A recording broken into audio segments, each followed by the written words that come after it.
Okay class, so today we are starting a new chapter rational number. Chapter's name is rational numbers, class and maths. Rational numbers को बहुत अच्छे से समझने के लिए, basic समझने के लिए हमें सारे नंबर्स को एक बार रिवाइज करना पड़ेगा। और आज जो आप समझेंगे वो आपको हमेशा याद रखना है, याद रहेगा भी आपको अगर आप ध्यान देंगे तो। ठीक है, तो चलिए आज की क्लास स्टार्ट करते हैं। देखिए बेटा, सबसे पहले हमने, आपको याद होगा, हमने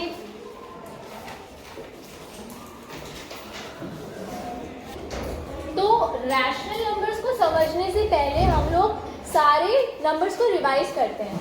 सबसे पहले हमने ये देखा था बेटा कि अपने आसपास के जो ऑब्जेक्ट्स होते हैं उनको गिनने के लिए, उनको काउंट करने के लिए हम कौन से नंबर्स का यूज़ करते हैं? काउंटिंग नंबर्स का यूज़ करते हैं, जिनको हम काउंटिंग नंबर्स को और किस नाम से जानते हैं?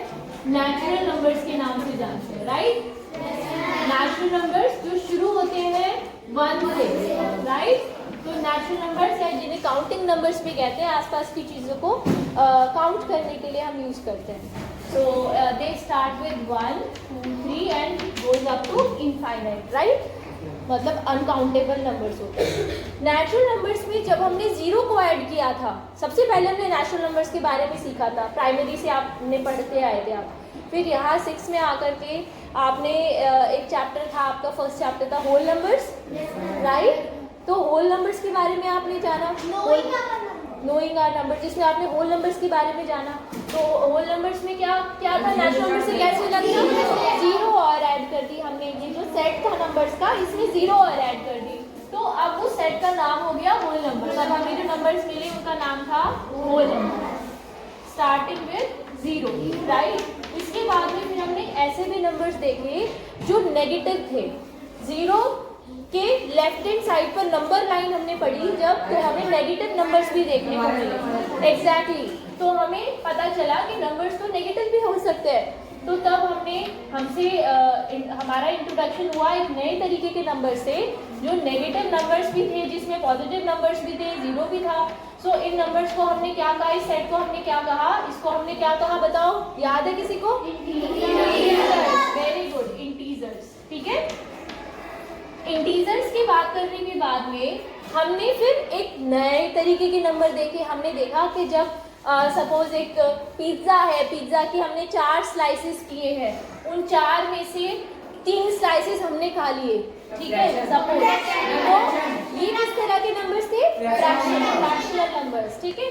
तो इन्हें हम कहते हैं फ्रैक्शनल नंबर्स, या फ्रैक्शंस भी आप सिंपली लिख सकते हो।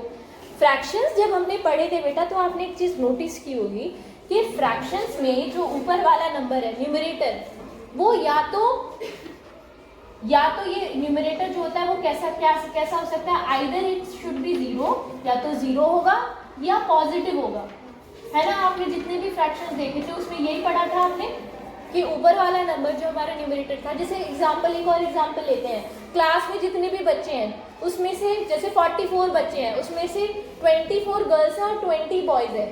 तो अगर बॉयज़ का फ्रैक्शन लिखोगे तो 20/44 हो जाएगा, बॉयज़ फ्रैक्शन। 44 में से 20, ये फ्रैक्शन किसका है? बॉयज़ का फ्रैक्शन। और गर्ल्स का फ्रैक्शन लिखेंगे तो क्या लिखेंगे? या कोई भी, जैसे एक और एग्जांपल ले लेते हैं।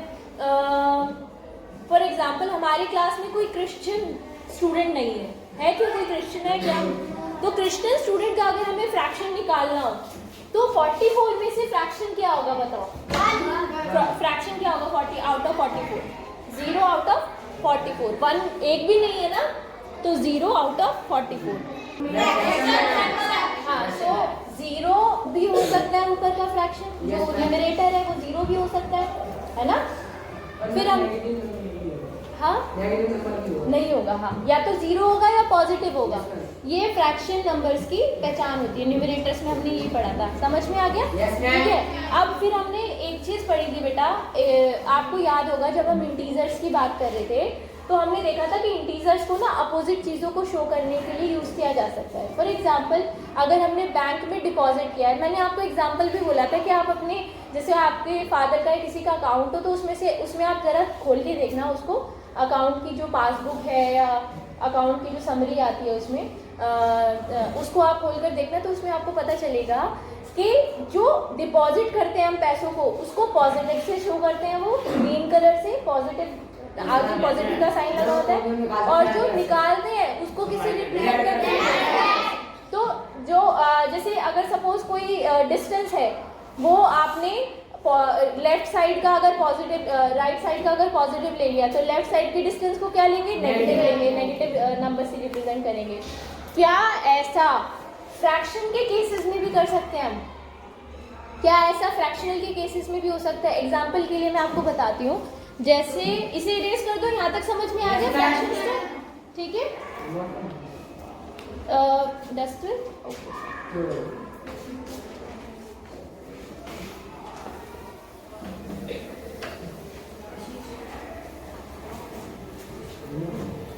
मान लीजिए कोई माउंटेन है, ठीक है, या कोई पॉइंट है जिसका डिस्टेंस ये सी है, ठीक है, सी से ऊपर कोई पॉइंट है जिसका डिस्टेंस हम मेजर कर रहे हैं सी से ऊपर, ये 750 मीटर पर ऊपर है। ये जो चीज़ है ये 750 मीटर ऊपर है सी लेवल से। तो इसका डिस्टेंस हमें अगर किलोमीटर में शो करना हो, किलोमीटर में शो करने के लिए क्या करते हैं हम? 1000 से डिवाइड करते हैं, 1000 से डिवाइड करते हैं, क्योंकि 1 किलोमीटर में 1000 मीटर्स होते हैं। तो it will be equal to 750 upon 1000 kilometre. और अगर इसको और फर्दर सॉल्व करो तो 75 अपॉन अच्छा ये 100 आएगा। तो 75 और 100 किस टेबल में आते हैं दोनों नंबर्स? 25 की 25 3s are 75 and 25 4s are 100। तो क्या फ्रैक्शन मिला है हमें? अब मान लो ये तो एक प्लेन था, सपोज ये एक प्लेन था। अब एक सबमरीन है। सबमरीन कहाँ चलती है? पानी के अंदर। सबमरीन इस नीचे इस डिस्टेंस पर, सेम डिस्टेंस पर, इतनी डिस्टेंस पर पानी के नीचे सबमरीन चल रही है। तो अब आपको फिर से इस डिस्टेंस को किलोमीटर में शो करना है। तो यही आएगा 3/4 किलोमीटर। लेकिन क्योंकि ऊपर वाला डिस्टेंस आपने पॉजिटिव लिया है तो नीचे वाला डिस्टेंस आपको नेगेटिव लेना पड़ेगा, यानी यहाँ आपको माइनस का साइन लगाना पड़ेगा। पर क्या ऐसा फ्रैक्शन पॉसिबल है? फ्रैक्शन ऐसा लिख सकते हो आप कि fraction, can this be a fraction? No. इसके लिए इस तरह की सिचुएशंस को रिप्रेजेंट करने के लिए, यानी ऐसे नंबर्स जिसमें न्यूमरेटर नेगेटिव हो या डिनोमिनेटर नेगेटिव हो, ऐसे नंबर्स को शो करने के लिए हमें नए तरीके के नंबर्स की जरूरत है, जिनका नाम है रैशनल नंबर।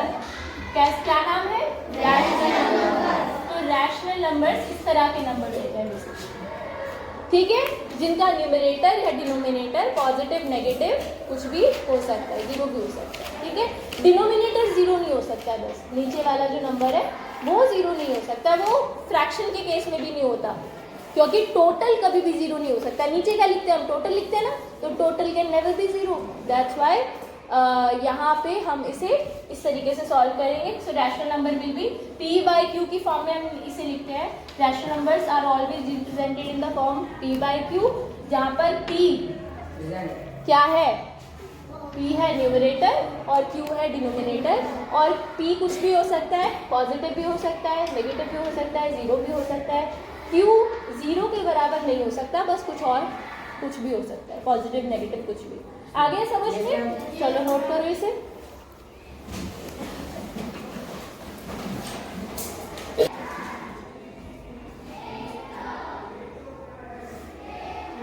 अब हम बात करते हैं रैशनल नंबर्स किस किस तरह के हो सकते हैं, पॉजिटिव नेगेटिव पहचानते हैं, ठीक है। तो चलिए सबसे पहले एक मैं एग्जांपल देती हूँ आपको। तो फॉर एग्जांपल 4/7, न्यूमरेटर भी पॉजिटिव है, इसका डिनोमिनेटर भी पॉजिटिव है। कैसा रैशनल नंबर लग रहा है आपको ये? पॉजिटिव या negative? Positive rational number, right. एक और रैशनल नंबर ले लेते हैं 13/25 सपोज। ये किस तरह का रैशनल नंबर है? ठीक है, एक और ले लेते हैं 75/62। ये किस तरह का रैशनल नंबर है? समझ रहे हो? बहुत इजी है इनको आइडेंटिफाई करना। क्यों नेगेटिव क्यों है? कैसा है? इसे देख कर क्या इसमें कंफ्यूजन क्या है? पॉजिटिव रैशनल नंबर है। कैसा रैशनल नंबर है? पॉजिटिव रैशनल नंबर, ठीक है।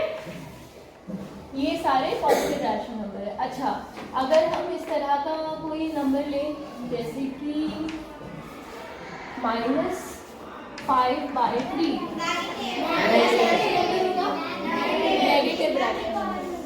Negative rational number, right. अच्छा, एक नंबर ले लेते हैं हम 4/-9, ये कैसा होगा?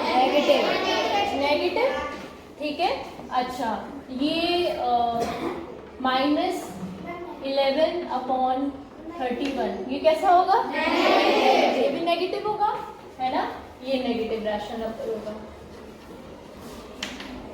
यानी माइनस का साइन न्यूमरेटर पर हो या डिनोमिनेटर पर हो, किसी भी एक पर हो, तो वो नेगेटिव रैशनल नंबर होगा, राइट।